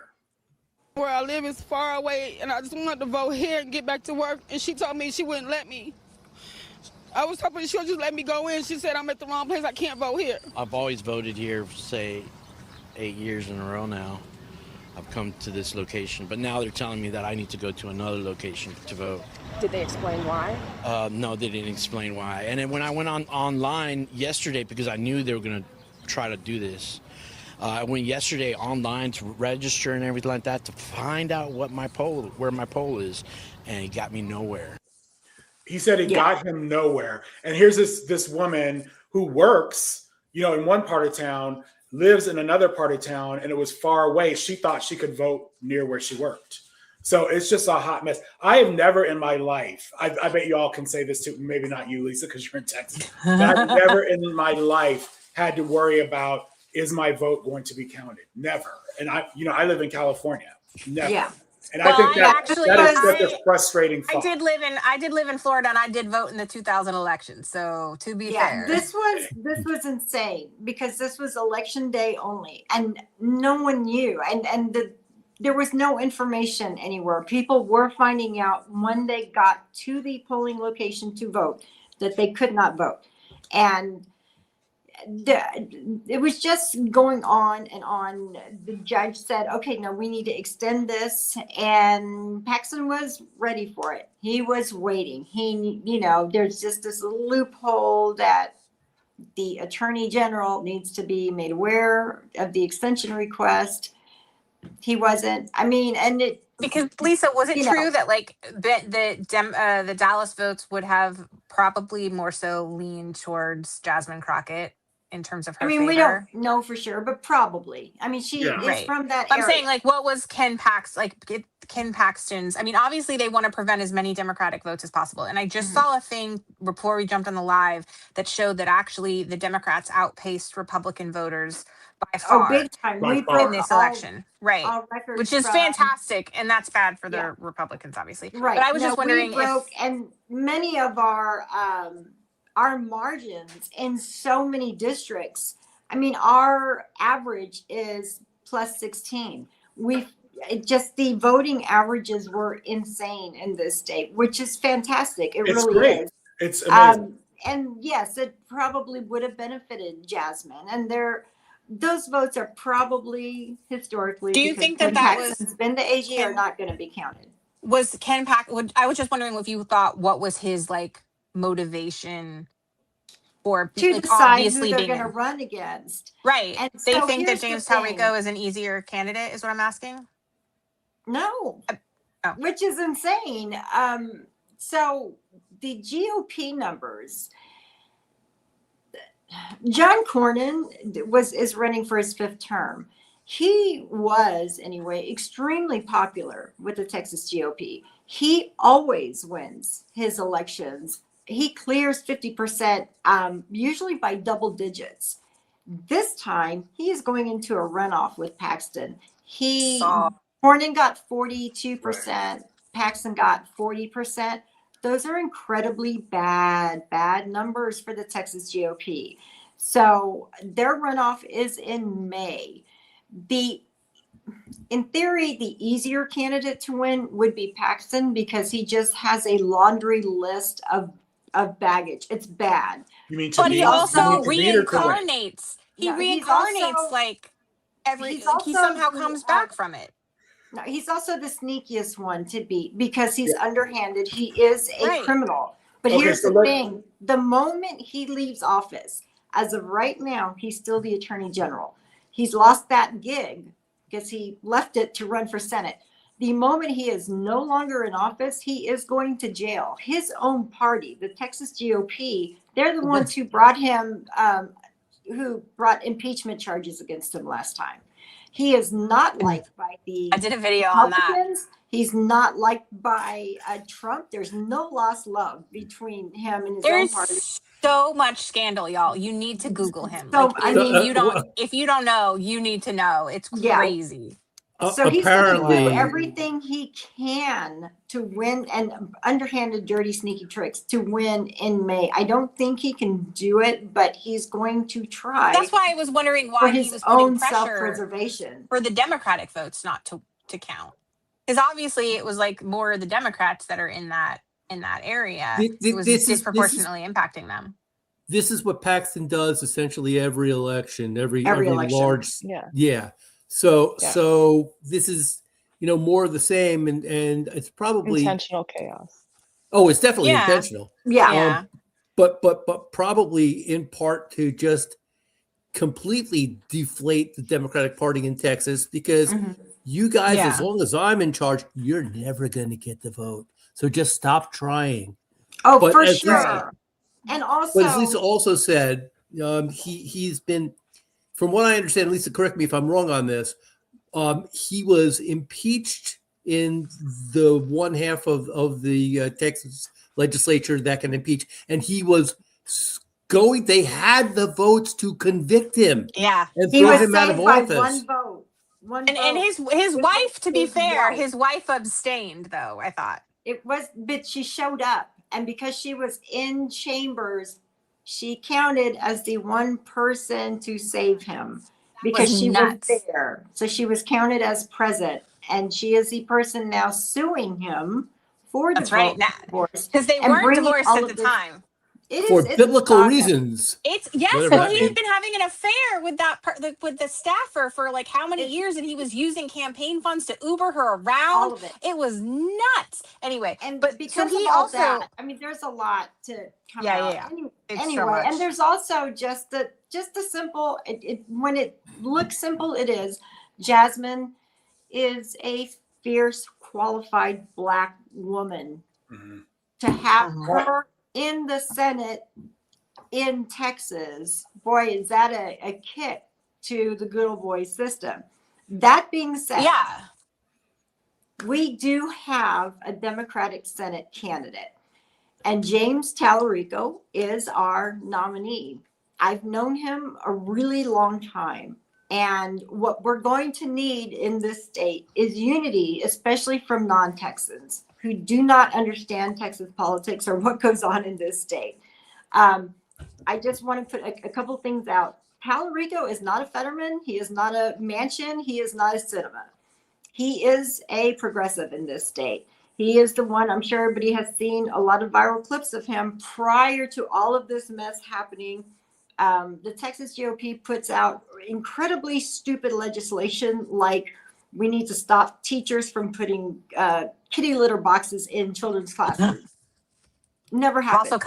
I've also covered that story. James I'm in is Texas the a lot, one Lisa. James is the one that you see in these clips. He's literally our bulldog that we put up, in chambers to fight back against this crap. And he has introduced a lot of very meaningful legislation in this state. He is going to be a good senator. So if you see any of these narratives going around that, oh, he's going to be the next Fetterman, I'm not quite sure how that started. He is not. He's not going to be a Fetterman. He is going to be a good senator here. I don't think I think that it's what they're thinking is that like he won't be as the way that Jasmine Crockett, like the way that she fights. Yeah. I think the thought is and that they think he will stylistically- reach across the aisle, which is what he has indicated, but to our detriment. I'm going to play another clip, and then I want to make a point before we run out of time here. Don't win. Would you support the Democratic nominee? Yeah, there's. So this is the day of the election, and it's also a follow up to the earlier clip. So I want to set that up here. Democratic nominee. Yeah, there's no way we need Cornyn or Paxton. I mean, at the end of the day, this is life or death right now. So we've got to do what we got to do. I do want to say that as someone who's been a surrogate across this country on behalf of a number of candidates, it is not as easy to get, say, the young woman that you were talking to have that same vigor for another candidate. Wrong place and where I live is far away, and I just wanted to vote here and get back to work, and she told me she wouldn't let me. I was hoping she'll just let me go in. She said I'm at the wrong place. I can't vote here. Now I want you to take a look at this photo. After going to various polling places, she sent me this photo with her I voted sticker because she did vote and she wanted to vote for Jasmine Crockett. What will happen with the supporters that Jasmine Crockett has across this state? I asked her if she would support James Tellerico now that Crockett has lost. And she said that she is going to do her homework on James Tellerico. So she didn't say no, but she said that next time she's going to early vote because of all of the chaos and confusion that happened here in Dallas County yesterday. So the point I'd like to make is that during this election, there was a lot of racism. I'm just going to say it. A lot of racism directed at Black women. And I don't think there should be no expectation that Black women who were targeted during this race would just come over and unify. Tallarico has work to do. His surrogates on social did that. So I think there needs to be, I don't think it should be expected that people that felt targeted, Black women are always the base of the Democratic Party, and they were basically sidelined, insulted, all the things, right? And now they're supposed to just come over. No, Tallarico has to reach out. He has to reach out and welcome them in. Now, I'm going to speak for myself. I'm not a Black woman. I'm not a Texan. I have questions. What I am prepared to do for the Texas election, I'm just speaking for myself, I can do opposition against whoever the Republican nominee is. I wait and see. I have to see what Tallarico does, okay? If, I'll boost him if he does the right things, and I'm sure a lot of Black women will do the same thing, but I will fight the Republican. I will bring out their baggage once we know who it is. So in my opinion, Tallarico has until May, which is the runoff election, to shore this up and reach out. But it's not going to be just like, hey, kumbaya, we're together. I've seen social, and these are real women, that feel they were dragged, and there was real racism here. So I think that should be acknowledged. And I think in every race, it's up to the winner to welcome the camp of the loser, right? Not just an automatic expectation. So, and this has been a couple days. So we have to give this time for people to feel. Yeah, it's fresh. It's fresh. And I think being sensitive to that is necessary and the bare minimum we can do. And I think that it's an important conversation to have and talk about, because other people may not be aware of that. They're so excited, they're person one, and not really, especially if they're not super chronically online or plugged in, there's going to be this expectation that they're well, yeah, why wouldn't you? And so I think that these conversations have to take place so people understand what's happened and why they can't and shouldn't just rely on Black women to just roll on over and do all the labor again, because it's just that's not, it's not their labor to do. But for that to be said, James Tallarico, if he's the leader that he's claimed to be and has shown to be up until this point, shouldn't have a problem enticing people and bringing people on board that are the people that look like me, who should be doing the work anyway. And then also Ken Paxton and John Cornyn are a fucking mess. And light years ahead of them. There's Is a lot to he? talk And about with those two. I'm saying I'll be busy. Can I could do just- that full can time. I say one more thing on behalf of Texas here, because I've heard it in a totally different way, and this is not discounting anyone. I'm a Jasmine Crockett voter, and the Latino vote came out huge. Yeah. For James Tallarico. Yep. Huge. And I am going to do everything in my power as a Texan, as a Texas advocate, activist, minority activist, healthcare activist, everything as a Latina, to get the vote out for James. I also know him. I know Jasmine. I voted for Jasmine. I spoke with someone, a counterpart of mine in Pennsylvania yesterday, and she went off on Tallarico with the completely wrong narrative. And again, there's a lot of non-Texas talk out there. What was her narrative? What she didn't know, what she had no idea about, is my ethnicity. And she also mentioned how dumb we all were for voting for him. Like we, in general, as Mexican, I'm not going to mention her name, a counterpart, a disability counterpart in another state. She just, how stupid could us Hispanics be for voting for it? So it is on both sides. She is not the only one I've heard this about since the voting ended.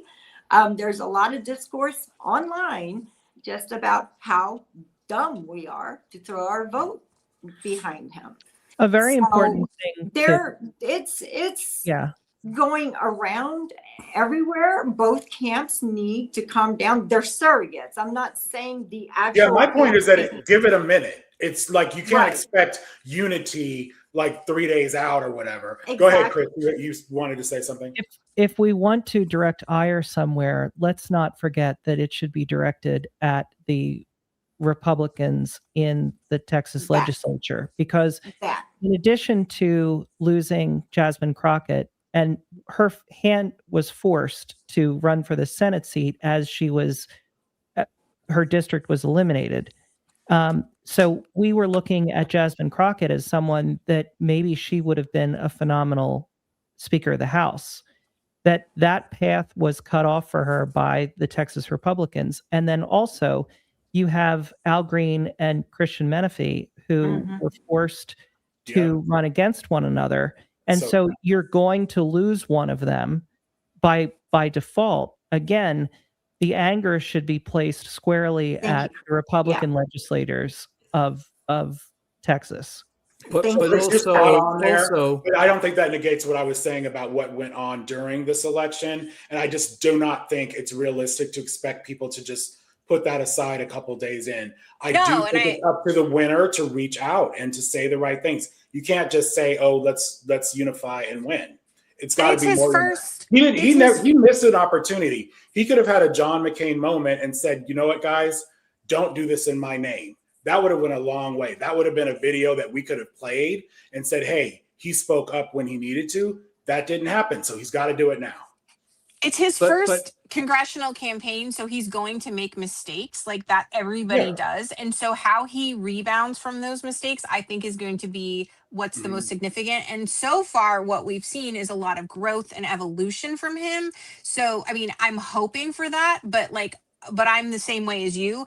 And I called it out really early because I was like, look, this is for me a leadership issue, because either you know what's happening and you are looking the other way, which is a problem, or you don't know what's happening, in which case that's also a problem, because you have to be able to have people that are plugged into this and understand what's happening on social media. And, it's not like it was just a couple people, right? Like this was prolific and it was like significant. And that leaves for me, especially as a woman, right? Like I'm not a Black woman, but I am a woman, and I had concerns. And so I will also be waiting and a little bit skeptical, but I also recognize that he's new to this. And so my biggest thing is how do you how do you show us that you're growing? Mistakes are okay as long as you're able to acknowledge that and move forward, like learn from that and grow. But guys, and I will freely admit that I did not concentrate on this race, and I did not see the posts that you guys were talking about. I tried to actually affirmatively stay out of this race because I thought that they were both excellent candidates, and I'm not from Texas, so I don't think that so I didn't think that I should be the one to tell them. The day of the election, just so you know, I didn't post anything until the day, like other than like there's a primary happening, like blah blah blah. I didn't have any personal opinions out there. But let me play devil's advocate with you, right? Yes, I agree that Tallarico absolutely should reach out and should make amends and should make everybody much happier, kind of the way Mamdani tried to do in New York City with the Jewish population. But this sounds to me kind of like people voting against Kamala for Gaza. Yeah. Look where that got us. Adam, that was a whole nother thing. The minute she announced, I mean, it was insane. The amount of it was insane. She's back pocket of AIPAC, even though she never took $1 from AIPAC. I mean, it's just. But my point is, look where that got us, right? Right. But we agree with you. But I think that it's kind of like, okay, when you have kids, what's the thing that you know not to do? If you don't want them to do something, what do you not do? Like, you don't go, hey, don't ever do this, because that's the first thing they're going to do is, go touch that stove or go do the thing. They're going to push the boundaries. And so, like, if you come out, like, with this large, loud expectation for a Black woman to behave a certain way, then, of course, they're going to be even more resentful about it. Whereas if you step back and just have some sensitivity and some understanding and give them some time and space and put some expectations on James Tallarico, because he is a grown-ass man, right? And he should be able to do this, right? Look, don't infantilize him. He's capable of doing this, right? Like, it doesn't have to be a critical situation. It can just be like, let's step back, give them space, hold space for them, don't have expectations for them. Let's all, the rest of us, unify together behind him and do the work that's necessary. Like, it doesn't need to have to be a contentious situation. It just has to be a situation that has room for respect and space. And that's just, I mean, to me, I think the larger mistake would be to have that expectation and be really loud and in their face about it, because you're going to get the opposite effect of what you want. That would be stupid. I did see a clip of him on election night saying, I know it's my job to bring you in, that I know it's my job to work. And it's only been a couple of days. So he's saying by the right May, he needs to score that shit up. I would hope that people on board. Yeah. And no matter what he says, I'm sure it's not going to be enough for everybody. That's fine. Yeah, it's only been a few days, and I'm sure he will say something soon, even more unifying. And the most important thing, like everyone has said, we've got to get the Texas GOP out. Absolutely. We just have to. And he just has to go into the communities and, like he was doing before, but like really go in to the communities that he may not have been their choice. And I mean, this is not new. This is not a playbook that has never been done before. My point was, like, you can't just have an expectation, especially when it was such a contentious race. And a lot of the negativity was directed at Black women. So and it needs to be said. He's got to fix that, not us. Honestly, and we need to be guarding, like you were just saying, we need to be guarding that on social media. And I think that that's important, like to watch our tone and to watch the way that we speak, especially to Black women. And I think that that's like important to take into consideration. It should be done. I'm excited about the candidate for governor. Like, listen, I know everybody's reeling. Like, I'm in Texas a lot, like doing Texas work a lot too. So I don't live there, but I have, like, my heart is with you. And the way that I need to get Abbott out of his office, like he's like, there's like a top 10 of candidates that I have. Like, okay, Josh Hawley is one, Greg Abbott's another. There's like these people where I'm like, I'm gonna not only outlive these motherfuckers, but I'm gonna make sure that they are in jail or at least out of office. And like Abbott is like right there at the like real in the bottom of the worst of the worst. Yeah, so I I'm think that motivated. the Senate race got so much attention. Yeah, but yeah, it did. Tina Hinojosa is our very amazing Dem candidate for nominee for governor. So I did put something out about her. Hopefully, people saw it, but she's amazing. And so we're very excited for her. I'm excited to learn about her and do work for her. There she is. These are the winners from Tuesday in various states. And just, as we wrap up tonight, the CTA is really spread the word, check your status, make sure you're registered, understand your requirements in your state. I mean, I will say this, and it's sad, but especially in red states, because this kind of shenanigans goes on all the time, where they change polling locations, they short the ballots at the locations. Vote early. Vote early, yes. And that, like, people in Texas, they had a difficult time too voting early. They didn't bring the right proof of residency and those kind of things, and they had to go back home. There's stories of that too, a lot of them. But It happened they had in time North to do Carolina. it. They had time to fix it.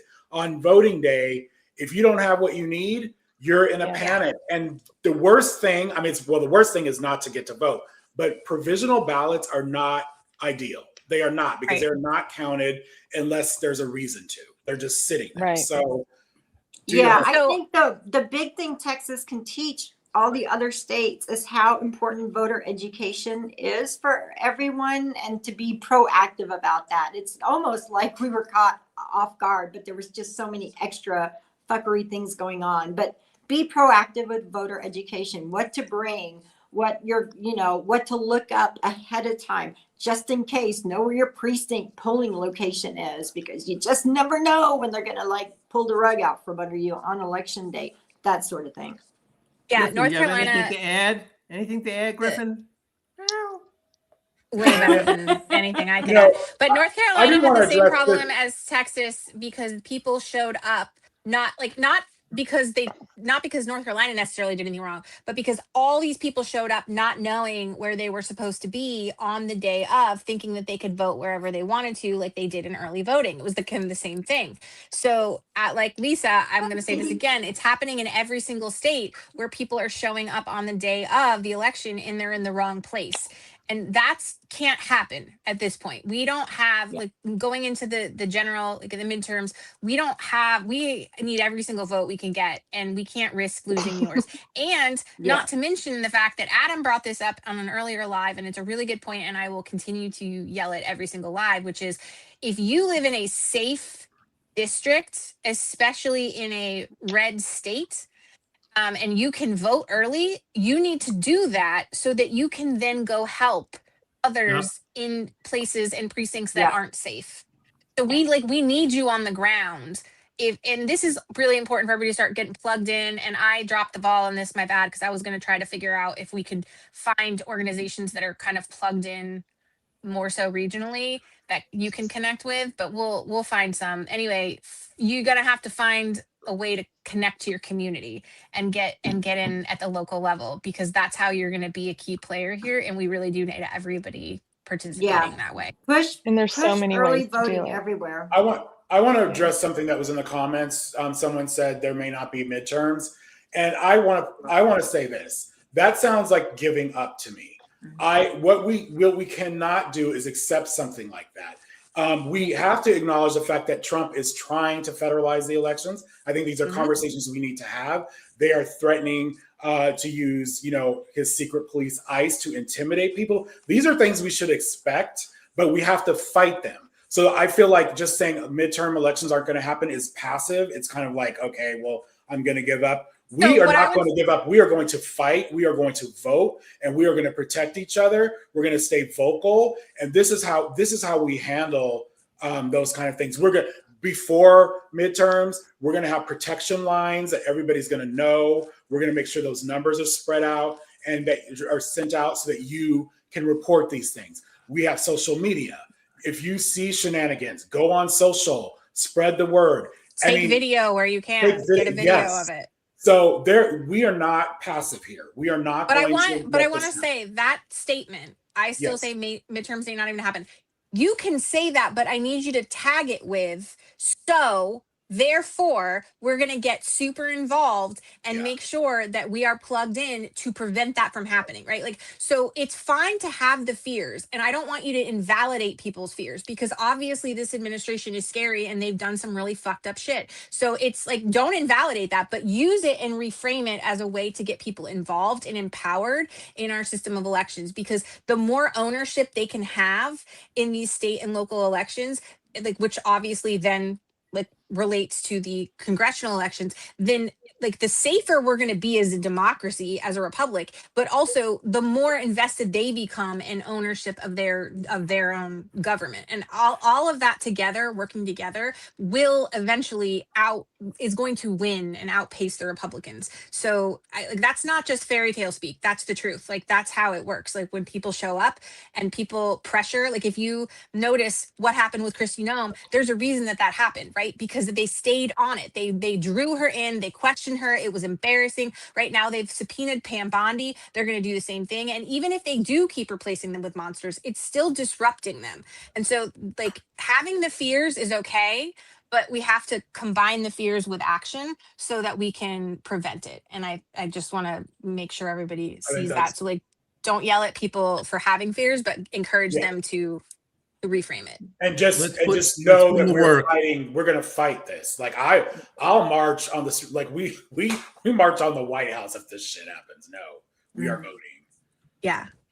All right. Let's put in the work, folks. We can do this. Yeah, we can all do this. If we do it together, we can absolutely. If you're ever gonna see the Democrats have a majority as the party they are right now, it is this midterm election. You better grab it by the balls and you better make it happen.